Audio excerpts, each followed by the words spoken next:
আজকে আমি বানাচ্ছি হচ্ছে চিকেন স্টু আমি এমনি অল্প হলে প্রেশার কুকারেই বানাই। আজকে অনেকটা বানানোর আছে তাই কড়াতে বানাচ্ছি। এই জন্য কড়াটা গরম হয়েছে, তাতে তেল আর 2 চামচ মতো বাটার দিয়ে দিয়েছি। তারপরে তার মধ্যে আমি দিয়েছি চেরা কাঁচা লঙ্কা কিছু আর রসুন কুচি। রসুন আর লঙ্কাটা ভালো করে ভেজে নিতে হবে। এতে যেহেতু বেশি মশলা দেওয়া হয় না, তাই তেলের মধ্যে রসুনটা দিলে রসুনের ফ্লেভারটা ভালো করে চলে আসবে। এবারে 2টো মতো বড় সাইজের পেঁয়াজ আমি কুচি করে নিয়েছি, মানে লম্বা লম্বা করে কুচি করে নিয়েছি, সেটা দিয়ে দিলাম। সেটাকে নুন দিয়ে ভালো করে ভেজে নেব। ভালো করে মানে একদম লাল লাল করে ভাজতে হবে না, হালকা ভাজা ভাজা হলেই হবে। এবার সেটাকে ভেজে নেওয়ার পর আমি এতে দিয়ে দেব হচ্ছে কেটে রাখা সবজিগুলো। এবার সবজির মধ্যে নিজের পছন্দ মতো সবজি নেবে। ক্যাপসিকামটা এখানে অপশনাল, তবে দিলে ভাল লাগে। শঙ্কুশের জন্য বানাচ্ছি, ও যেহেতু এখন পছন্দ করছে এটা, ক্যাপসিকামটা একটু পছন্দ করে ওই জন্য দিয়েছি। আর পেঁপে দিয়েছি, আলু, গাজর, বরবটি এইসব দিয়েছি। যেহেতু বিনস পাওয়া যাচ্ছিল না তাই বরবটি দিয়েছি। বরবটি দিলে ভালোই লাগে, খেতে খারাপ লাগে না।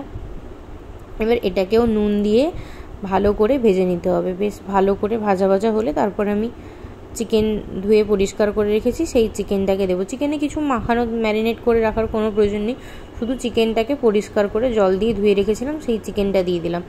এবার এরপরেও দিয়ে দেবো হচ্ছে অল্প নুন, মানে স্বাদ মতো নুন, যতটা নুন প্রয়োজন। আমি এখানে 1 কেজি চিকেন নিয়েছি, সেই অনুপাতে সবজিগুলো নিয়েছি। এবার এটাকে ভালো করে কষতে হবে, আর কোনো মশলাপাতি তো দেওয়া হবে না, গোলমরিচ গুঁড়ো একটু দেবো, দিয়ে ভালো করে কষিয়ে নিতে হবে এটাকে।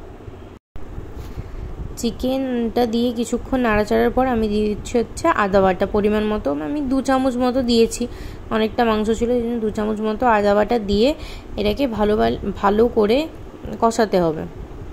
তারপরে আমি দিয়ে দিচ্ছি হচ্ছে এখানে কেটে রাখা, মানে একটা পেঁয়াজকে 4 টুকরো করে রেখেছি মিডিয়াম সাইজ, আর একটু বড় হলে 8 টুকরো, আর টমেটোকেও বড় বড় করে কেটে রেখেছি।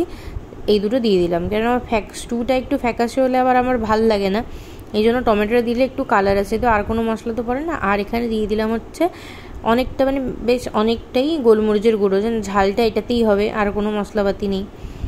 দিয়ে এটাকে ভালো করে কষাতে হবে অনেকক্ষণ, মানে ভাজা ভাজা করতে হবে আর কি, অনেকক্ষণ ধরে কষিয়ে।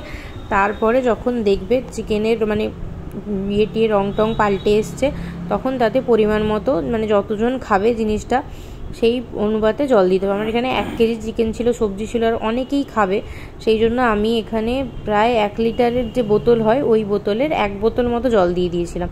এবার এটাকে ঢাকা দিয়ে দিই যাতে জিনিসগুলো সব সবজিগুলো সেদ্ধ হয়ে যায়, সেই রকম করে চেক করে নিতে হবে। ঢাকা খুলে তারপর দিয়ে দিচ্ছি হচ্ছে এখানে বাটারটা একটু বেশি করে দিতে হবে, দিলেই ভালো, মানে বাটারের স্মেলটা ভালো আসে। এটা থেকে বাটার আর গোলমরিচের যে স্মেলটা আসে ওটাই দারুণ লাগে, ওটাতেই মনে হয় যেন দারুণ। আমরা তো এটা ভাত দিয়েও খেয়ে নিই।